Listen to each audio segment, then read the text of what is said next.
Hello and welcome to this episode of Art Related Noise, the podcast of the Enter Gallery in Brighton. We've got a special guest today. It's Mesa, all the way from Dublin. Hi, Mesa, how are you doing? I'm very good, Stuart. How are you? You look like you're in your studio. Is that right? Is that sort of your... Yeah, we call them ateliers over here. And it's Atelier Mesa, to be now rebranded to renamed to Atelier now, because it has dual function. It's my studio and also a gallery space and event space. But it's come to time now where I have to sort of move out, just to focus a little bit more on my practice. So we're here in the city centre. It's quite a large space, you can sort of see. It's a short sort of shared space with lots of different artists, or is it mainly your work that goes on? It's pretty much me, and then Johnny here does sort of video content and takes photos for the gallery, and just we work together on mural projects. And then Martina works with me on managing all the projects, all the hard work. I get to do the fun bits. Yeah. One of the reasons we wanted to chat to you today, we've got a print release coming through with the Enter Gallery. Yeah. And I wonder if you could just talk me through the print release and how it came about, and then we'll take some questions after that about maybe your art. Yeah, well, the Enter Gallery, I know them for the last few years. The owners actually visited here before. I believe one of them, they have connections here. They're Irish, or they had a house up the way. But lovely people. But they were selling some of my fine art prints from a print, what do you call it? Print gallery in the States that produced my prints, and built a relationship with them. And then we talked about doing one together. And so that's where it's come tonight. And they invited me into a group show, and I had to participate in that and contribute my work. So just sort of unfolded naturally from working together before, and now it's doing this sort of exclusive print together. Seems like a real, I mean, to look at the work, you see it's vibrant, it's colourful, there's lots of stuff, going into it. For me, it seems like, I don't know, I'm quite used to your street work, so sort of more blocks of color, geometric patterns, but this seems to be an evolution of that, where you're just you're just throwing it about a bit more. Yeah, it's loosened up. That comes with time. You're developing your skill and your craft, and it's going to evolve to different places. It probably looks more relaxed, probably because maybe I am a little bit more relaxed than I was.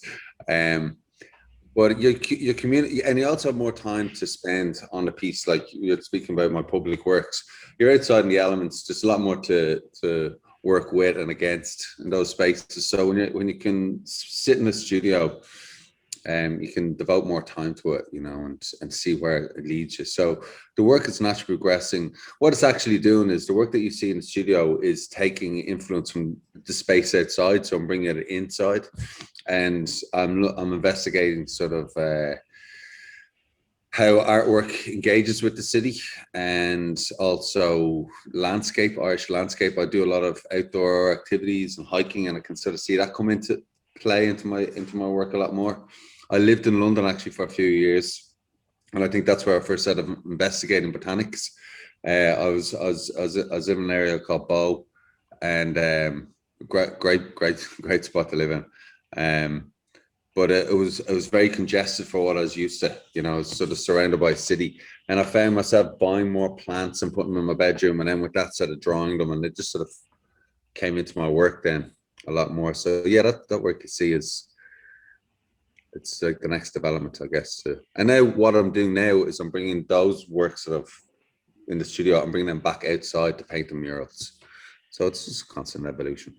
A couple of things to talk about there, but first of all, so the piece that you've released for Enter Gallery, is there a particular? You mentioned a lot of potential influences that could go into that work. Is there anything you're thinking about that has gone into that work, or that has informed that work that you've released with the Enter Gallery? Yeah, it's a natural progression each time. So everything's informed. Like you can look at that. You can strip that right back to there's two forms in that, right? The blue and the red, the blue and the orange, right? Forms. That stems right back to me seeing Can2 doing graffiti and understanding his color theory of hot and cold. And if there's a hot fill in, there has to be a cold outline for the pop and color. So there's influences right back there from that. Each thing develops on, and there's if you have the confidence in your work and experience, it gives you time to play on the canvas. And there is, you know, there's a lot of duds that come out of doing that sort of way. Like, you know, when you're talking about public works, you have to plan it down a lot more, because painting a massive piece on the side of a building or a yellow shape and then it doesn't work, it's a lot of work getting to fix that. But in these sort of spaces, these smaller sort of frameworks, you can play with it. So I'm pulling together all the different things that inspire me at the time or enjoy, or I call them sort of like, it's like your visual language or your visual assets, and you're just composing them to sort of see, do they sing the song you want to sing or something, you know, that way, and not be out of tune as much as you can. It's like, it sounds like it's a bit of a collage that you're taking from different parts of your memory, different parts of your life, and you're just bringing them together. And each bit seems like it's representing, I don't know, something. Maybe it's an unconscious thing you might even be putting it in. That's it. So that can be a narrative for your work, or else you might be quite clearly like, I'll be working on another collection of work that I'll be interested in, let's say, the transition of analog work to NFT. So that might dictate the visual language for that collection of work, let's say. But for a lot of the work, it's responding, you are responding to your environment and your relationships and your encounterments, and like all that sort of comes to play. Then you release that onto a canvas, I think, you know. So each one is particular, but with that piece there, I was really enjoying painting, and then I could see it got to the tipping point. It's like, okay, this is going where I want it to go. I can bring it to the last 20% confidently, knowing that it's going to execute it to what I want it to be. You know, behind that, then there's another 5 canvases that weren't successful, and you just don't see them. So it's an evolution, then, isn't it? It's an evolution of your thought process. It's constant. It's moving. It's just like yourself, you know, just like ourselves. We're learning and changing our opinions on ourselves, and through education and learning more, you'll adapt. It's the same as painting. And you talked about botanics, you know, in the previous response as well. So how is that coming through in your work, and what started the interest there? I think, again, yeah, it's probably all triggered back to being in London, and I'm from Dublin, lived in the city, but it's not the beast that London is, you know. An hour to go for a pint to meet someone, like, it's not that. So it made me realize sort of how small Dublin was or so. But I for myself, London was brilliant and I loved it, but I probably wasn't equipped for it as much. So I was finding myself I was looking at plants. If I was to be totally transparent, I was looking at plants to sort of alleviate anxiety, right? I found myself very anxious a lot of the time, and I think that was to do with pace. And when you grow up in a busier environment, your ability to sort of drown out noise and visuals is a lot easier. But I wasn't. I was like sort of dumped into it. I was like, you know, coming out of the tube, I'm like, holy shit, there's fucking 12 million people right here, you know. So I started like looking at plants and looking at English ivy, aloe vera, instead of buying them to decorate the room as well. Cost-effective way of making a not so pretty room, a small flat, look good. Instead of illustrating them. And through that investigation, I started learning more and started bringing them into my work. On the side, as well as that, I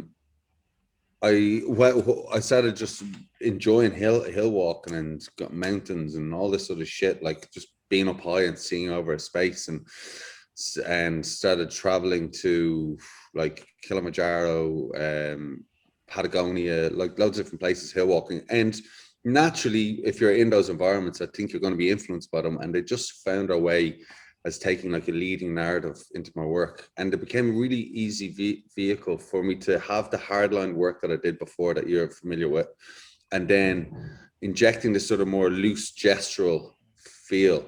Because with that as well, if we look back a few years ago, there was definitely blurred lines. I was trying to master a technique with spray paint where it almost looks like you control the paint, so people are like surprised that, oh, you spray painted that.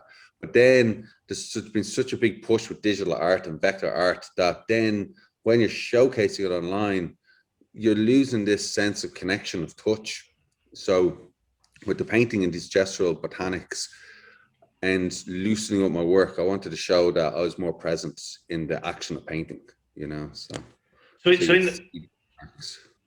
Sorry, I spoke over there. I was just going to ask you, you know, in terms of how we might, you know, see that, how we might understand your work, particularly through the lens of, you know, the piece that you've just created for Enter. How might we identify that sort of thought coming through, that sort of botanical element? What would we be looking at there in your? By me leaving the mistakes and showing the faults and letting them know that, you know, this isn't polished. I'm not polished. You're not polished. Like, it's, you bring it to a certain space and then accepting that it's okay. So there's overlays there of sprays and showing the mediums that you use, being very transparent to showing the different mediums and tools I use are there.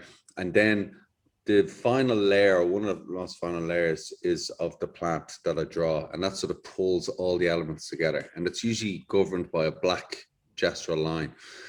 Because for colors, from my understanding of color theory, you can have them all, but what balances and everything is your quantity of white and black that you bring in.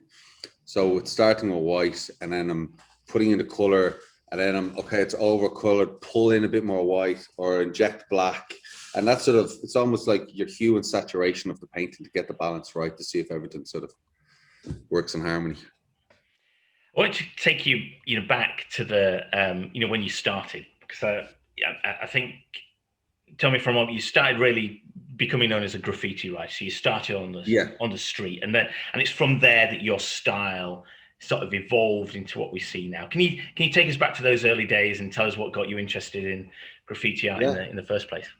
That's sort of probably, that's where I pretty much learned art, you know, and it probably holds such a big part of my career. Out of respect for the culture, I wouldn't say, I don't like using it as a promotional tool for my work. I was a graffiti writer, and I amn't anymore. My interest, when I was doing that, that's all I was just going to do forever, you know. I was very committed to it, to the culture, and still am as not so much a spectator, but as a spectator rather than a person who does it. But yeah, I started, like most, just tagging, just write my name around the city. I picked up a publication called Graffitism. I'm sure it's still being made, maybe not. It was in the UK, and that was like an index into the UK bombing scene. So a lot of if I think back then, a lot of DDS, just a lot of different bombs. Like it was where I first saw Chrome or Hollows, and I realized it's more the tagging. And then as I got a little bit older, I got to explore my city, and I saw graffiti writers there doing the same thing. And then there was a graffiti shop, and that was pretty much the start of it. And there's a few and I got to actually meet them fellas who were like-minded as well. And I think for a lot of graffiti writers or artists, you're definitely maybe orbiting on the periphery a little bit. I use that terminology quite a lot, but you don't, in terms of, it was a social circle that I felt a little bit most comfortable in. And I was doing graffiti because I don't know, it ticked a lot of boxes as a young male, getting to explore, be deviant, to leave your mark and to see it. And there was just a lot to it. It was really great time. It was like a great time, you know. And it developed on then. My interest was definitely, I was looking at, if we're talking about English writers, there's a VOC crew were coming over to Ireland quite a lot for the Jam, and there's Mir, and so I was looking at all them, and there's a big culture on doing big murals back then. I don't see it as much now, backgrounds and characters. So I found I was really interested in that, so they steered me towards that, you know. And had you always been interested in art? Had you always considered yourself an artist, or was it actually you got into graffiti, you started meeting different people, and then you thought, actually, art is for me. This is something I really want to progress, and I want to, and you sort of consciously enhancing your skills throughout, if you like. Was that how it worked with your interest in art? Yeah, the graffiti was definitely the Kickstarter for it. I probably did do art and like it, but it was just like another subject, you know. It's just I did a bit of art, and I remember being in school, and they were with the guidance counselor, and like, what are you going to do? Is just it would be art or geography or some shit like that, and so it wasn't held as, there was no careers really or anything like that in it. But I always, if I look back on it, it's always been there. I've always found myself back to it. So yeah, graffiti just ticked a lot of boxes, you know, and I found a lot of interest in it, and sort of spoke a language that I could understand in some way. And it's governed my life pretty much since, like all my habits and friends and everything is based around art. But I found a true graffiti, or, you know, I don't really like to say in street art, because I just think of people juggling balls in a park. But the post graffiti contemporary mural culture, whatever it was really a place where I could be my own and put a lot of my skills to showcase my work there and create large installations. And the public space was a great platform for me to have engagement with my work. And so, you know, there's a few years ago I was traveling a lot, and a lot of UK artists as well. We were like this little circuit of, it's like the circus going around, we all meeting each other in different countries, you know. But I was the experiential installation guy, where you could walk in the painting or something, and then you'd have D-Face doing an incredible mural down the road. And so yeah, it's just something that's been with me the whole time. But yeah, it's brought me to art for sure. And this hybrid of art now that, you know, we're still trying to get into galleries, well, if we want to, but we're definitely this new hybrid of artists that, and now with culture changing again with NFTs, it's all like you're multidisciplinary now, you know. It's a great time. It's interesting looking back, isn't it, and seeing, you know, how you might have, the different stages. You're absolutely right with the NFTs. It's yet another stage that people are looking at. I'm still not convinced I really understand what they are, but yeah, because once you do, they'll flip it on you, man, and then make it even more confusing. Tell you what, I'm just like out of that game, man. So going back to your so you're doing your thing. I want just quite interesting to how you move from maybe the street stuff to the big stuff that are, you know, what was the trigger? You know, what was there a particular moment that said, actually, I'm going to do these amazing geometrical pattern walls now, as opposed to the stuff on the street? Was that a time that you remember? And there's been a few. There has been one big eureka moment, but it comes down to, I think, mindset and self-confidence. And there's definitely been, I could say confidently, like, I'm very, very ambitious and driven. I don't really switch off, and that's a great attribute, I feel, for me for my career, for my artistic career.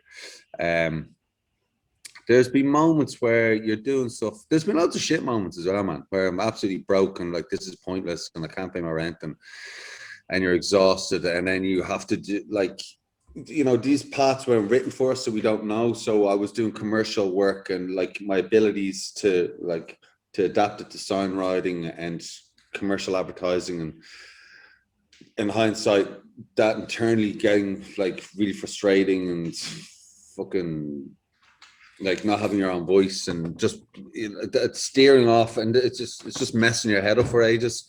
And then you revisit, then you get these little pockets of opportunities where, like, oh, what if I did this? So you might paint a big mural.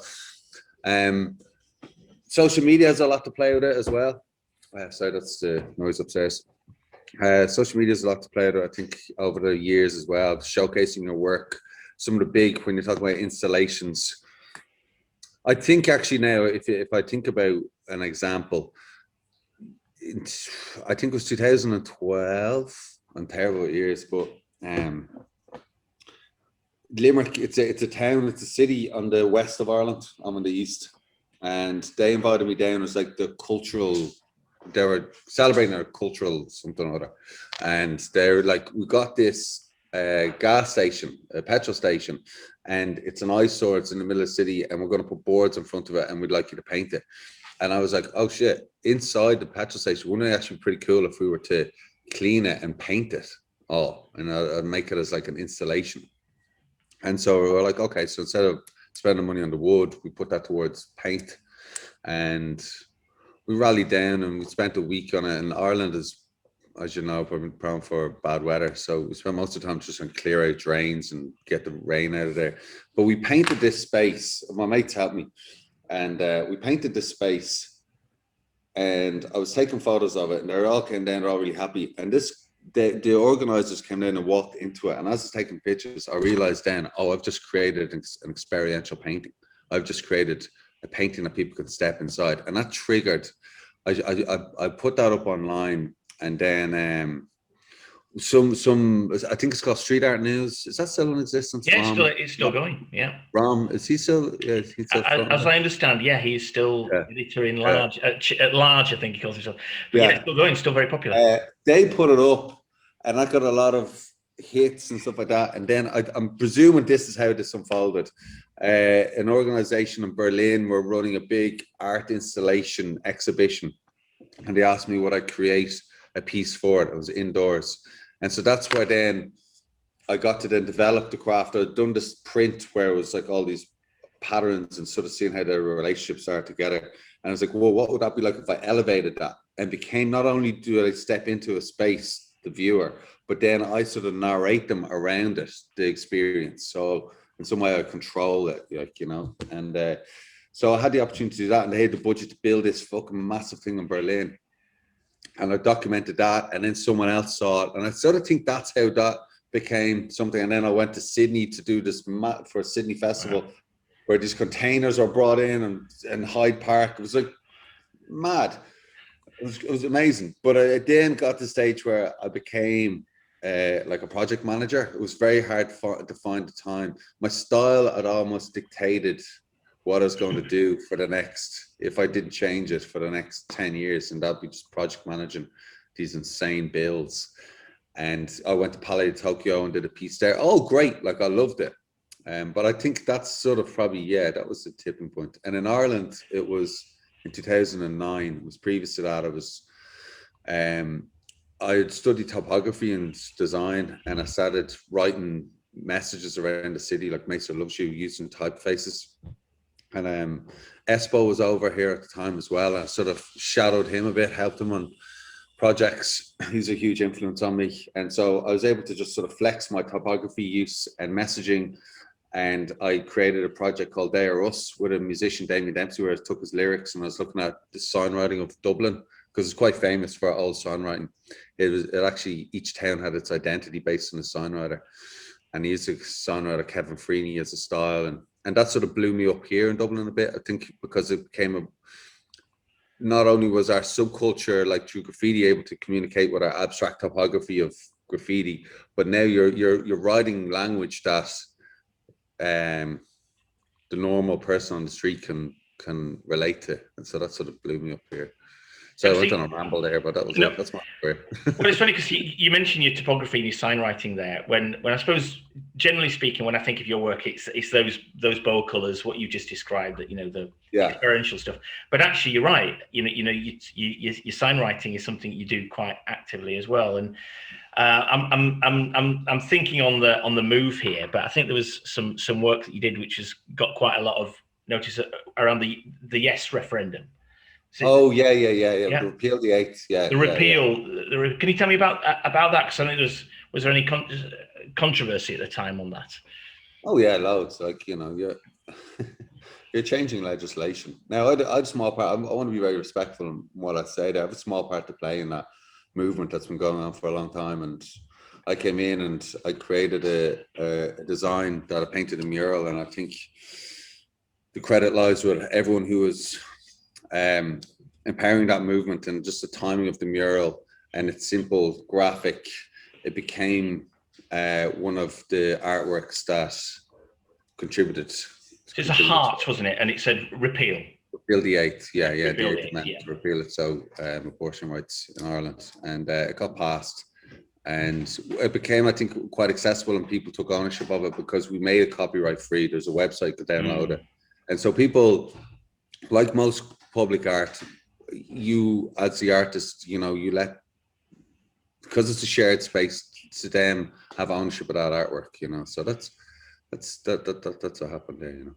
I just remember it at the time because it seemed that there was a lot of activity around the sort of, you know, urban art movement, if you like, and there's lots of stuff that was going up, and it seemed to have a bit of an energy around it. And I remember seeing your work. I thought, oh, that's different. That's different to what I was expecting to see from you, but actually it had a real impact. I suppose. There's that graphic side to me where I was probably reverting back to 10 years ago and talking about the Day Rust project. I was using certain typefaces, that one being Bello Pro. I think it's by a Dutch design house. And there's something just beautiful about the typeface. It's inviting and friendly, but assertive, communicates well in small, large. So it lent itself really well to graphics that I was doing or murals. You know, there's something very open and inviting about it. And so it's a typeface that I use my own logo as well. Mason, I'm going to leave it there. Thanks for talking to us on Art Related Noise. Brilliant. Thanks for having me.